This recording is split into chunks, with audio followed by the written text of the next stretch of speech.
October 29th, 2023, a Sunday night, a quiet village just outside Cambridge, England, a house in Primes Corner, Histon. Nice house, good area, the kind of street where people know each other's names, where kids grow up in the same schools, where life looks settled. And inside that house, a woman is living the last hours of her life. She doesn't know that. Nobody ever does. Her name is Sian Hammond, 46 years old, biochemist, businesswoman, mother of 2 daughters, and by every account, every single person who ever knew her, one of the warmest people you could ever meet. Her family said it plain. One of the friendliest people you could have the pleasure of knowing. That's not the kind of thing people say to fill space. That's the truth of someone's character. The sentencing judge, Mr. Justice Kavanaugh, described her in open court, kind, bubbly, very friendly, devoted to her daughters, proud of them, keen on fitness, hardworking. She had recently completed her first 10-kilometer run. Think about that for a second. She was running races, building new goals, moving forward. From the outside, Sian Hammond had everything. Successful marriage, properties, a family business, a beautiful home, decades of a life built brick by brick. But here's the thing about pictures on walls. They only show you what someone chose to frame. Behind that picture, something had been rotting for a very long time, and Sian had no idea. Let me take you back. Sian, born in November 1976. Raised in Wales, from early on, she was exceptional. Not just good at school, genuinely exceptional. The kind of student who doesn't just pass exams. She understands things. She earned a BSc with honors in biochemistry. Biochemistry, right? That's not a degree you drift into. That's years of precision, discipline, hard intellectual work. Sian did it, and she thrived. After graduating, she built a career as a research scientist. She was building something real. And then there was Robert James Hammond, known locally as James. Very different background. Grew up partly in Saudi Arabia. Came back to Wales. Left school at 16 with few qualifications. By his own admission, he wasn't the academic type. He worked market stalls, worked in furniture, eventually found his way into financial services as a trainee advisor, and here's where it gets interesting. Robert Hammond turned out to be genuinely gifted at that. He was persuasive, charming, socially fluent, the kind of person who walks into a room and within minutes makes people feel like he really gets them. Sian and Robert married when they were both just 18 years old. 18. 2 teenagers, childhood sweethearts, starting a life together before most people have even figured out who they are. They moved to Cambridge, settled in Histon, a quiet village just north of the city, had 2 daughters. Sian stepped back from her scientific career to raise the girls. When the kids were older, she came back into the business world. She became a financial and mortgage advisor, joined the family companies. Companies' house records list her as director, company secretary, and person with significant control across multiple entities from 2007. So let's be clear. She wasn't a name on a letterhead. She was the engine, the person who made things actually work. Robert had the charm, the client-facing reputation, a near-perfect rating on review platforms, respected locally, and together they looked like a success story. The young couple from Wales who moved to Cambridge and made it, except Robert had a secret, and it had been growing for years. By 2023, Robert Hammond was in free fall, financially, completely, catastrophically. More than £300,000 of debt, around $200,000 owed to legal in general. $80,000 to HMRC, more to a short-term capital funding company. Outstanding bounce-back loans on top of all of that. The prosecution called it a surging mountain of debt and financial pressures. Surging mountain, that's not an accident of language. That's exactly what it was. Now here's the part that matters. Sian didn't know. The judge was clear on this. Mr. Justice Kavanaugh said it was, and I'm quoting him here, inconceivable that Sian knew the true scale of what was happening. Robert had dealt directly with creditors himself. He kept the correspondence away from her, and the family used a complicated web of bank accounts that made it nearly impossible for Sian to see the full picture. The court explicitly rejected Robert's claim that Sian had known about the debts and agreed with his approach. Inconceivable, the judge said, because of what Robert was actually doing to manage those debts. Through 2023, Robert told Legal & General and HMRC that he had cancer, that he had suffered a mental breakdown, that he had relapsed, that he and Sian were going through a divorce, that Sian herself was unwell in hospital. Every single statement was false, and he admitted it in court. Actually admitted to being, his own words, a good liar, said those false claims had successfully delayed his repayments. The judge called him a habitual and accomplished liar, lying whenever it suited his purpose. Now, look, there was actually a way out of this that didn't involve murder. The Hammonds had equity in their jointly owned properties. If some had been sold, the debts could have been cleared. The situation was not beyond saving, not mathematically, but selling properties meant telling Sian. It meant becoming the man who had failed, the boy who left school at 16 and built something, and then watched it collapse. For a man like Robert Hammond, that humiliation was apparently unthinkable, so he started thinking about a different way out. Sian Hammond had a life insurance policy worth £450,000. Now, that number matters. Hold on to it, because Robert's total debt, just over $300,000. Do that math. $450,000 coming in, $300,000 going out. That clears everything. Saves the properties, preserves the image, makes the problem disappear, unless your wife is alive to receive it. On October the 25th, 2023, 4 days before Sian died, Robert Hammond paid off the arrears on her life insurance policy, brought it fully up to date 4 days before. The judge addressed this directly from the bench. He said it was inconceivable, that word again, that Robert did not have the payout in mind when he made that payment. Inconceivable. And then October the 26th, 3 days before Sian died, Robert opened his laptop and searched for how much diazepam would constitute a lethal overdose. Why diazepam? Because Sian sometimes took it to manage anxiety, and he knew she would be anxious that particular weekend. One of their daughters was flying home from Switzerland.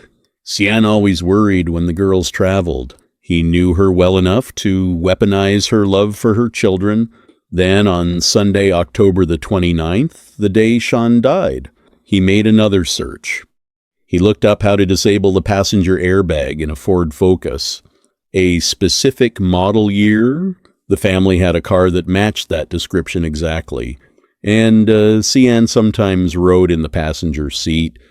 So by October the 29th, Robert Hammond had researched at least 3 methods of killing his wife. A staged drug overdose, a car crash engineered to look like an accident, and what he actually did, he was not acting on impulse. He was shopping for methods. Here is what makes this case so deeply disturbing. The weekend of October the 28th and 29th, 2023, looked completely ordinary. Saturday night, Robert and Sian went to dinner with friends. a couple at a table, talking, laughing, doing what couples do.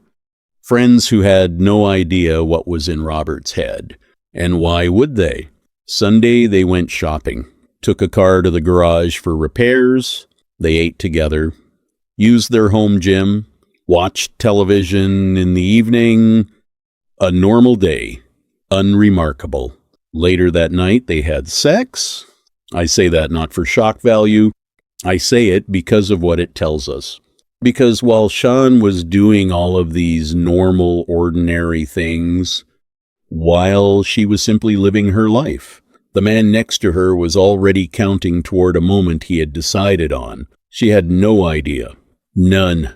That contrast, a dinner with friends, a trip to the garage, an evening in front of the television, set against what was being planned in the same house, in the same marriage. That is one of the most disturbing things about this entire case, because Sian trusted him completely. She had no reason not to. 30 years of marriage, a home, daughters, a business built together. She trusted him with everything, and he used that trust to get close enough to kill her. Late on the night of October the 29th, 2023, the bedroom of their home in Primes Corner, Histon, Robert Hammond wrapped his bare hands around his wife's throat and strangled her. The forensic evidence was specific. Sustained compression of the neck. The judge said it likely lasted a minute or more. A minute or more. I want you to sit with that for a second. Think about what a minute of sustained pressure around your throat means. It means Sian had time to understand what was happening to her. It means she had time to be afraid. It means she had time to fight. And she did fight. The forensic record documented defensive injuries on her face and arms, gripping injuries on her arms, trauma to the back of her head. Sian Hammond did not go quietly.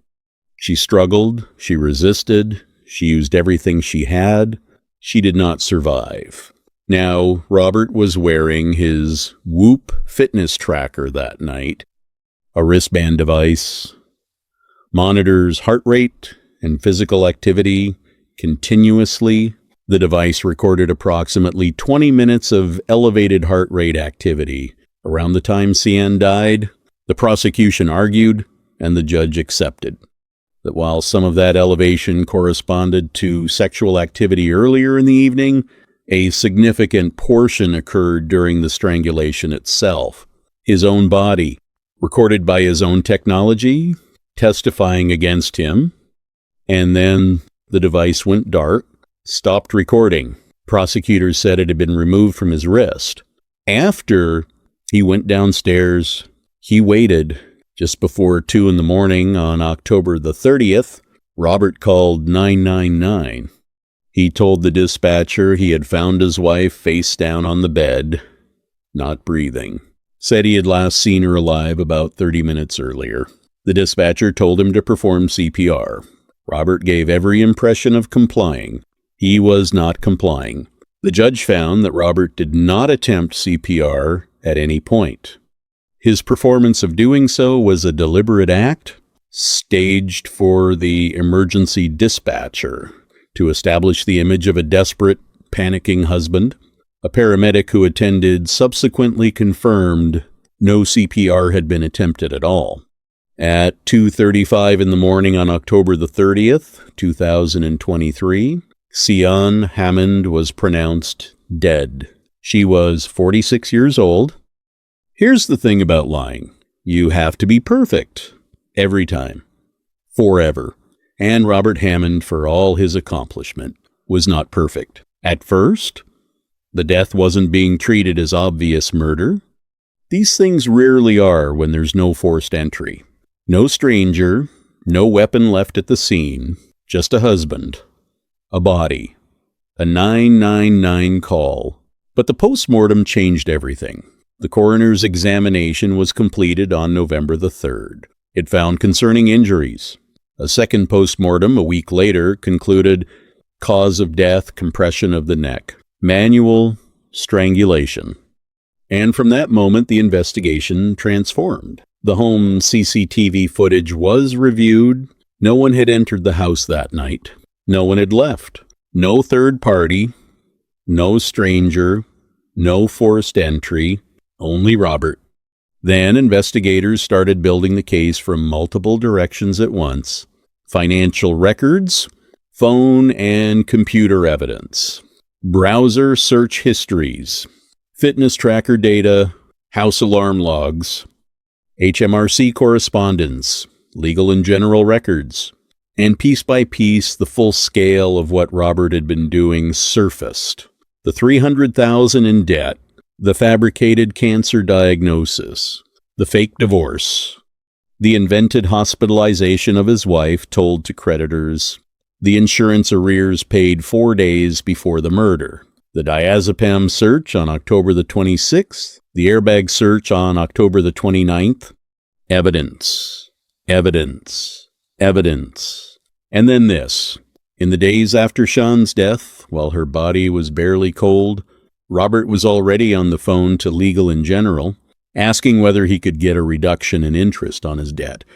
If he paid it off quickly, using the life insurance payout, Sian had been dead barely a week, and that was his focus.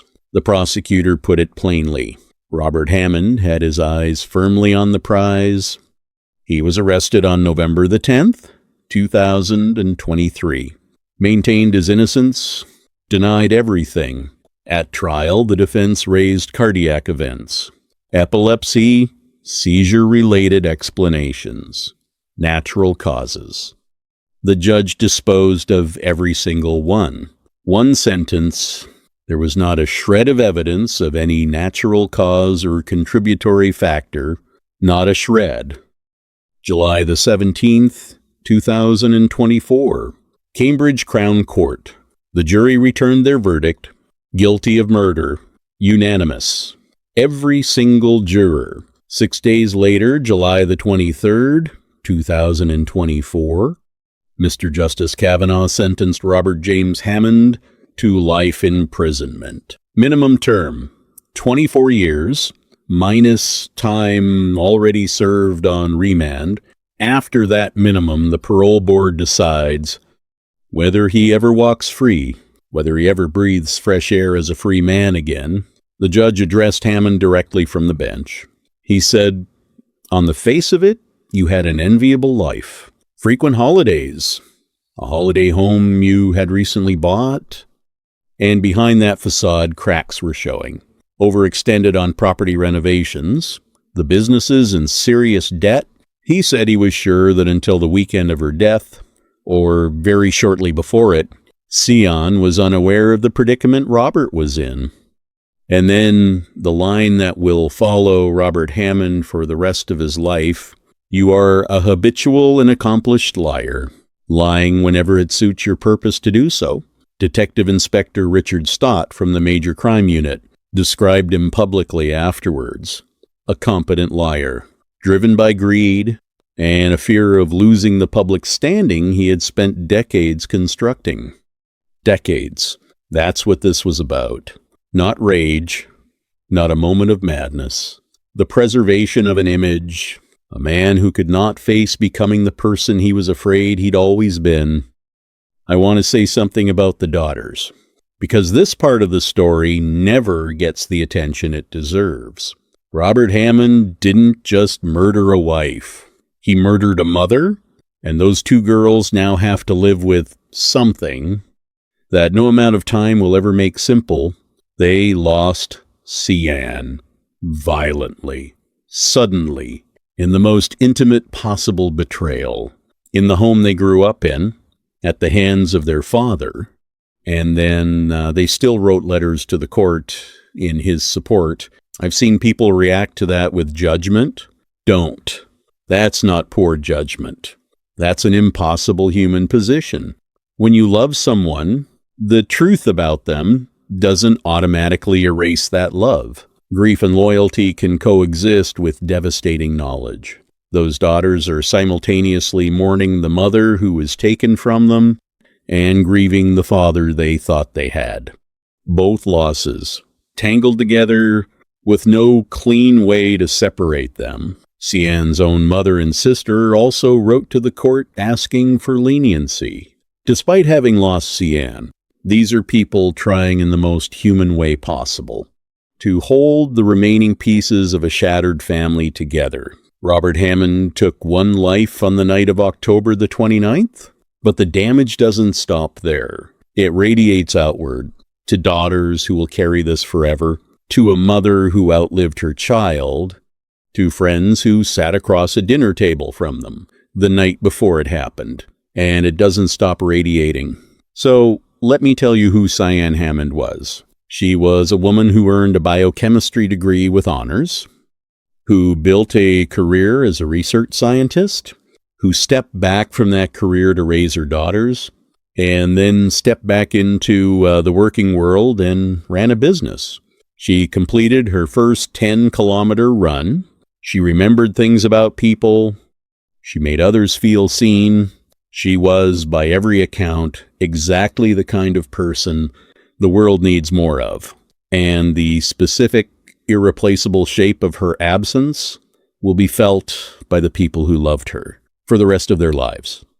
She was not just a victim, she was a person, and she deserved better.